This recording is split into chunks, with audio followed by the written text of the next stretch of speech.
Ladies and gentlemen, this is what you've come for. 여러분 안녕하세요, 삐맨입니다. 며칠 전 마블의 공식 유튜브에 토르 라그나로크의 코미콘 예고편 이후 두 번째 예고편이 공개되었는데요.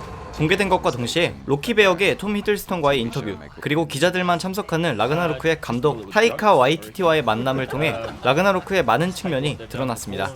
오늘은 추가적으로 공개된 라그나로크의 정보를 파헤쳐보겠습니다.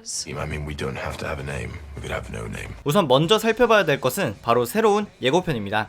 이전 예고편에 나오지 않았던 장면들도 몇 있었지만 가장 중요하다고 생각되는 장면들은 얼굴만 나왔던 무스펠헤임의 지배자 수루트의 전신이 공개되었으며, 브루스 배너와 발키리, 그리고 토르가 유머스럽게 리벤저스라는 팀에 대해 이야기하는 장면 등이었습니다. 특히나 수루트와 싸우는 토르의 머리카락이 아직 길다는 것을 보여주는 장면은 수루트가 영화의 초반부에 등장한다는 것을 의미하기도 하는데요. 이 부분을 비롯해서 토르가 영화 내에서 이동하는 경로의 순서가 YTT 감독과의 만남에서 조금 더 자세하게 설명되었다고 합니다. 먼저 영화의 시간적 배경은 지난 어벤져스 에이지 오브 울트론 시간대로부터 2년이 지난 시점이라고 합니다. 그리고는 토르가 무스펠헤임의 지배자 수루트와 싸우는 것으로 시작되는데, 이 전투에서 토르가 승리한다고 합니다. 그리고 나서 토르는 오랜만에 아스가르드로 돌아왔는데, 오딘으로 변신한 로키가 다스리는 아스가르드는 많은 측면에서 암울하게 변해 있었다고 합니다. 그리고 그런 상황을 오래도록 기다려온 죽음의 신 헬라가 나타났고, 아스가르드의 어둠이 도사린 지역부터 점점 영역을 넓혀가며 마지막에는 아스가르드 전체를 뒤집어 놓게 됩니다. 결국 첫 전투에서 헬라에게 패배하게 된 토르와 로키는 지구로 와서 닥터 스트레인지에게 오딘을 찾아달라고 부탁을 하게 되는데, 부탁을 끝내고 다시 이동하려던 토르와 로키는 지구까지 따라온 헬라를 맞닥뜨리게 됩니다. 그리고 결국 그 전투에서 토르는 멸니르를 잃게 되는데, 그 상태로 비프로스트를 타고 도망가는 곳까지 헬라가 쫓아와서 로키와 토르를 모두 비프로스트 바깥으로 쳐낸 겁니다. 비프로스트 바깥은 말 그대로 우주입니다. 그런데 이 둘은 우주에 둥둥 떠 있었던 게 아니라 지난 가디언즈 오브 갤럭시 2편에 나왔던 웜홀 수십 개를 통과하며 사카르 행성에 떨어지게 된 겁니다. 참고로 토르보다 먼저 도착해 있던 로키는 그랜드마스터를 말로 어떻게 홀렸는지 대접을 받게 되고, 늦게 도착한 토르는 바로 사카르의 감옥에 잡혀서 그랜드마스터가 주최하는 콜로세움의 싸움꾼으로 참여하게 됩니다. 그리고 이 싸움에서 토르는 헐크와 에이지 오브 울트론 이후 2년 만에 만나게 된 건데, 토르가 반가워하는 와중에 헐크는 아무것도 모른다는 듯이 그냥 싸워버립니다. 여기서 헐크가 토르를 모르는 마냥 싸운 이유도 제작자를 통해 밝혀졌는데요. 헐크는 에이지 오브 울트론에서 쉴드의 비행선을 타고 우주로 날아갔다고 합니다. 당연히 지구에서나 타고 다니는 일반적인 비행선이었기 때문에 우주로 나가자 제대로 동작하지 않았는데, 헐크도 토르와 마찬가지로 원치 않던 웜홀 수십 개를 통과해서 결국 사카르에 도착하게 된 겁니다.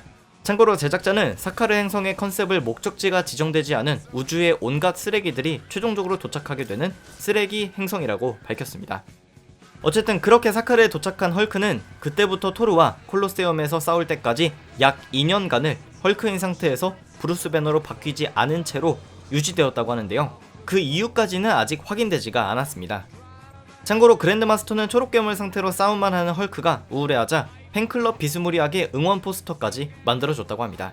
하지만 결국 토르와 헐크가 싸운 뒤에 헐크는 브루스 배너로 돌아오게 되었는데, 무려 2년 만에 브루스 배너로 돌아온 것이기 때문에 기존 예고편에서 멍하니 말하는 모습이나 토르와 반갑게 인사하는 배너의 모습이 설명되는 것 같습니다. 물론 아직 밝혀지지 않은 부분도 많습니다. 그랜드마스터에게 대접받던 로키가 쇠사슬에 묶인 것도 그렇고, 발키리가 사카르 행성에서 그랜드마스터의 부하가 된 경위나 다시 이전에 아스가르드를 수호할 때와 같이 하얀 갑옷을 입고 토르와 함께 아스가르드를 구하러 가는 이유도 설명되지 않았습니다. 하지만 무엇보다 베일에 가려진 건 헬라에 대한 점인데요. 물론 제작자도 헬라가 어떤 이유로 아스가르드를 침입한 건지, 과거에는 왜 침입을 했었는지 가르쳐주지 않았습니다. 딱 하나 알려진 건 영화 버전의 헬라 캐릭터 구성 과정에서 헬라에게 마블 코믹스의 여러 악당들의 특성을 주입시키기로 했다고 합니다. 그리고 밝혀진 악당 중 하나가 바로 고어라는 캐릭터입니다. 간략하게 설명하자면 고어는 일명 더 갓 부처라고 불리는데요. 직역하자면 신을 도살하는 자입니다. 고어는 어렸을 적부터 황무지나 다름없는 행성에서 태어나서 매일같이 굶다시피 살아가는 것은 물론 나중에 자녀를 뒀을 때는 자식 모두를 기근으로 잃기도 했습니다. 고어는 이를 모두 신들의 탓으로 돌리며 단 한 번도 자신의 기도를 들어주지 않은 신들을 모두 도살해버리겠다고 마음을 먹게 된 거죠. 하지만 워낙 몸이 약한지라 눈에 띄는 타고난 능력은 없는데, 우연히 발견한 죽은 신의 시체로부터 네크로스워드라는 검을 얻게 됩니다. 이 네크로스워드는 어둠을 형상화해서 무기를 창조하거나 주변을 어둠으로 뒤덮을 수 있는 능력을 갖고 있는데, 이전 예고편에서 공개된 헬라가 바로 이 네크로 스워드를 들고 있었습니다. 헬라가 예고편에서 보여준 일부 공격들도 이 네크로 스워드를 활용했다는 걸 확인할 수가 있는데, 대표적으로 회전하면서 주변으로 수십 개의 칼을 남발하며 날리는 기술이 있었습니다. 게다가 헬라가 굉장한 가능성을 숨기고 있다는 것을 톰 히들스턴이 인터뷰에서 이야기했었는데요. 히들스턴은 처음에는 로키와 토르 모두 헬라를 과소평가했지만 헬라가 라그나로크 직전까지 아무도 모르게 숨기고 있던 비밀이 드러나면서 모두를 놀라게 한다는 것입니다. 참고로 현재 인피니티 워 개봉 전에 마블 시네마틱 유니버스의 영화는 단 2편으로 라그나로크와 블랙팬서의 첫 번째 이야기인데, 우주라는 배경도 그렇고 인피니티 워의 시작 부분이 토르 라그나로크의 끝부분과 이어진다는 점을 고려하면 히들스턴이 이야기한 아무도 모르게 숨기고 있던 헬라의 비밀이 소울스톤이 아닐까 생각해 볼 수 있을 것 같습니다. 게다가 헬라가 코믹스에서 타노스와 연인관계였던 적도 있다는 것을 고려하면 이 한 명의 캐릭터로 단번에 설명될 수 있는 인과관계가 정말 많아져서 마블이 헬라를 그냥 엄청 센 악당이 아니라 좀 더 다양한 방면으로 활용하지 않을까 생각해봅니다.